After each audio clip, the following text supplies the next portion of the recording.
Donald Trump ने Israel को नरम पड़ने के लिए मजबूर कर दिया है। नेतन्याहू से बातचीत के बाद डोनाल्ड ट्रंप ने बहुत साफ साफ कहा है कि वो ईरान पर हमला बर्दाश्त नहीं करेंगे जब तक परमाणु मुद्दे पर बातचीत हो रही है। इजरायल को ईरान पर हमला नहीं करना चाहिए, ये बात खुद डोनाल्ड ट्रंप ने दुनिया को बताई है। नेतन्याहू ने भी माना है कि ईरान पर हमले की तैयारी फेक न्यूज थी। इस खबर ने इजरायल के पूरे कैंप में खलबली मचा दी है।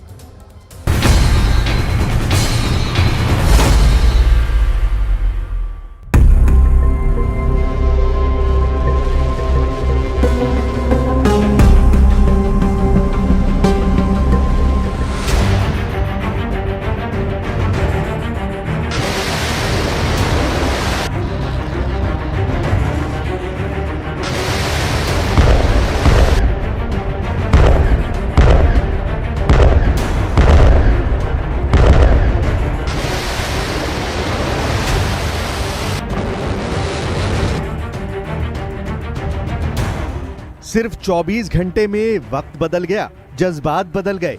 नेतन्याहू के युद्ध वाले तेवर ठंडे पड़ गए। डोनाल्ड ट्रंप की एक फोन कॉल ने इजराइल के एक्शन प्लान पर ऐसा बम गिराया कि नेतन्याहू भूल गए कि उन्होंने ऑपरेशन तेहरान नाम का कोई सीक्रेट मिशन तैयार किया है।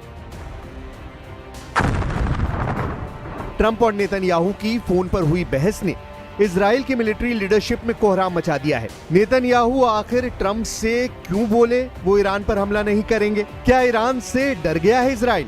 नेतन्याहू ने कहा है कि ईरान पर हमले वाले ऑपरेशन की बात फेक न्यूज है, इसलिए सवाल उठ रहा है कि इजराइल किससे घबरा गया? ये ट्रंप का खौफ है या ईरान के तेवर? ट्रंप और नेतन्याहू की फोन पर हुई बहस का पूरी दुनिया को पता चल गया है। पिछले एक महीने में दुनिया ने डिएगो गार्सिया में B-2 बॉम्बर भी देखे हैं और ईरान के आसपास अमेरिका का बैटल ग्रुप भी देखा है। लेकिन अचानक केमिस्ट्री बदल गई। अमेरिका से इजराइल तक और यूरोप से अरब वर्ल्ड तक मीडिया में छप चुका है कि ट्रंप ने नेतन्याहू को कहा है कि ईरान पर हमला नहीं करना, ईरान से दूर रहना, नहीं तो अमेरिका इजराइल का साथ नहीं देगा। ईरान पर हमले को लेकर ट्रंप और नेतन्याहू के बीच क्या क्या बात हुई, ये बात खुद ट्रंप ने बताई है और डिटेल में इसका जवाब दिया है। ट्रंप ने प्रेस कॉन्फ्रेंस में ईरान पर पूछे गए कटीले सवालों को लेकर क्या कहा। Back on Iran, did you warn Prime Minister Netanyahu against taking some sort of actions that could disrupt the talks there in a phone call last week? Well, I'd like to be honest. Yes, I did. Next question, please. Trump ने माना कि उन्होंने Netanyahu को warning दी। फिर press conference में अचानक शोर बढ़ गया और ट्रंप ने फिर से जवाब दिया और उनसे फिर काउंटर सवाल किया गया। I did, yeah. If Senate Republicans want to push It's not a warning. I said I don't think it's appropriate. What exactly did you tell him? We can blow up a lab, but nobody's going to be in the lab as opposed to everybody being in the lab and blowing it up, right? Two ways of doing it. Yeah, I told him this would be inappropriate to do right now because we're very close to a solution. Now, that could change at any moment, could change with a phone call. But right now, I think they want to make a deal, and if we can make a deal, save a lot of lives. Trump और Netanyahu के बीच phone पर जो भी बातचीत हुई, उसका सार आसान शब्दों में समझ लीजिए, क्योंकि यही ट्रंप और नेतन्याहू की बातचीत का लब्बो-लुआब है। ट्रंप ने नेतन्याहू से कह दिया है कि वो अपना दिमाग ठंडा रखें, खासकर तब तक जब तक ईरान और अमेरिका की परमाणु मुद्दे पर बातचीत चल रही है और नतीजा 2 हफ्तों में निकल सकता है। लेकिन इजराइल के पॉलिटिकल सर्कल में इसका मैसेज कुछ और जा रहा है। सवाल उठ रहे हैं कि क्या ट्रंप और ईरान की डील ने इजराइल को ठग लिया है? ट्रंप इस वक्त सब कुछ अपनी शर्तों पर कर रहे हैं, चाहे वो टैरिफ हो, यूक्रेन हो, गाजा हो या फिर ईरान और इजराइल के बीच मंडराते युद्ध वाले बादल। ट्रंप ने बहुत साफ-साफ मैसेज दे दिया है। Only the fact that if I think I'm close to getting a deal, I don't want to screw it up by doing that. Let me tell you, I'm a lot tougher than the people you're talking about, but you have to know when to use that. Netanyahu पर Iran के खिलाफ नरम पड़ना ये पूरी दुनिया के लिए बहुत बड़ी खबर है, क्योंकि एक हफ्ते पहले इस बात पर चर्चा शुरू हो गई थी कि इजराइल किसी भी वक्त ईरान पर हमला कर सकता है। इसलिए नेतन्याहू के बैकफुट जाने पर सवाल उठ रहे हैं। ये सवाल इसलिए क्योंकि मई के महीने में इजरायल एयरफोर्स ने अपने 3 बहुत ही खतरनाक फाइटर जेट बार बार दिखाए हैं। इजरायल का F-15 तैयार बताया गया। इजरायल का F-16 भी तैयार कर दिया गया। इजरायल को अमेरिका से मिला F-35 भी दिखाकर वार्निंग दी गई। ये तीनों लड़ाकू विमान इजरायल को अमेरिका से ही मिले हैं। ये तीनों जेट इजरायल के सबसे खतरनाक स्ट्राइक मिशन के लिए तैयार कर दिए गए। F-15, F-16 और F-35 तीनों के टारगेट पर ईरान है। ये बात बार बार बताई गई। ईरान के परमाणु प्लांट तक यही जेट ऑपरेशन करेंगे, इसका इशारा भी दिया गया। सवाल उठने लगा कि जनवरी गुजरा, फरवरी गुजरा, मार्च गुजरा, अप्रैल भी गुजर गया। अब मई में क्या होने जा रहा है? क्या 2025 का सबसे खतरनाक पल आ चुका है? सवाल उठने लगे कि ईरान पर इजरायल के हमले की घड़ी बहुत करीब आ चुकी है। ये खबर अमेरिका से लेकर यूरोप और इजरायल के मीडिया ने छाप दी। इन रिपोर्ट्स में अमेरिका की खुफिया एजेंसियों का हवाला दिया गया। रिपोर्ट्स में बताया गया कि इजरायल बहुत जल्दी ईरान के खिलाफ खतरनाक कदम उठाने जा रहा है। अमेरिका की इंटेलिजेंस एजेंसियों के मुताबिक इजरायल ने ईरान के परमाणु ठिकानों पर हमला करने की तैयारी कर ली है, इसका दावा किया गया और ये स्ट्राइक बहुत जल्दी अंजाम दी जा सकती है। ये रिपोर्ट ऐसे वक्त सामने आई जब राष्ट्रपति डोनाल्ड ट्रंप ने ईरान के साथ परमाणु मुद्दों पर बातचीत जारी है। अब ट्रंप ने बातचीत का भंडाफोड़ किया है और सवाल नेतन्याहू पर उठ रहे हैं कि इजराइल आखिर किससे घबरा गया। ये ट्रंप का खौफ है या फिर ईरान के सख्त तेवर, जो नेतन्याहू को ऑपरेशन ट्रू प्रॉमिस जैसे हमलों की वार्निंग पहले ही दे चुका है। इजराइल हो या फिर अमेरिका, ईरान ने किसी भी हमले से निपटने के लिए पिछले 5 महीनों में बड़े पैमाने पर तैयारी की है। 5 युद्ध अभ्यास कर चुका है और हर मोर्चे पर यह साबित करने की कोशिश की है कि उस पर हुआ हमला बहुत ही खतरनाक जवाब की वजह बन जाएगा। लेकिन ईरान में कई टारगेट हैं जो इजराइल की लिस्ट में है। ईरान को सबसे बड़ा खतरा अपने परमाणु अड्डों को लेकर है। ईरान को खतरा उसकी सबसे बड़ी ताकत मिसाइल बेस को लेकर है। ईरान को खतरा उसकी सबसे बड़ी फोर्स रेवोल्यूशनरी गार्ड्स को लेकर है। ईरान को खतरा उसके तेल के ठिकानों को लेकर भी है, जिस पर इजराइल की नजर गड़ी हुई है। ये चारों ताकत इस वक्त इजराइल के टारगेट पर है। ईरान को ट्रंप से बातचीत के दौरान ही इस बात का एहसास हो गया कि नेतन्याहू कुछ बड़ा कर सकते हैं। सवाल शुरू से उठ रहे हैं कि क्या अगले 24 घंटे के अंदर ईरान और इजराइल के बीच जंगी तूफान आ सकता है? 24 घंटे के अंदर ईरान और इजराइल के बीच टक्कर नहीं, क्या बड़ी तबाही वाला युद्ध शुरू होने वाला है? इजराइल से लगातार अटैक की धमकियां आती रही, इसलिए ईरान के बड़े बड़े कमांडर भी एक्टिव हो गए। ईरान में army commander major general Sayyed Abdul Rahim Mousavi ने कहा कि इजराइल की हैसियत नहीं कि वो ईरान पर हमला कर पाए। अगर इजराइल एक और ऑपरेशन ट्रू प्रॉमिस चाहता है तो ईरान पूरी तरह तैयार है। इस बार ईरान इजराइल का फुल एंड फाइनल करने की बात कर रहा है।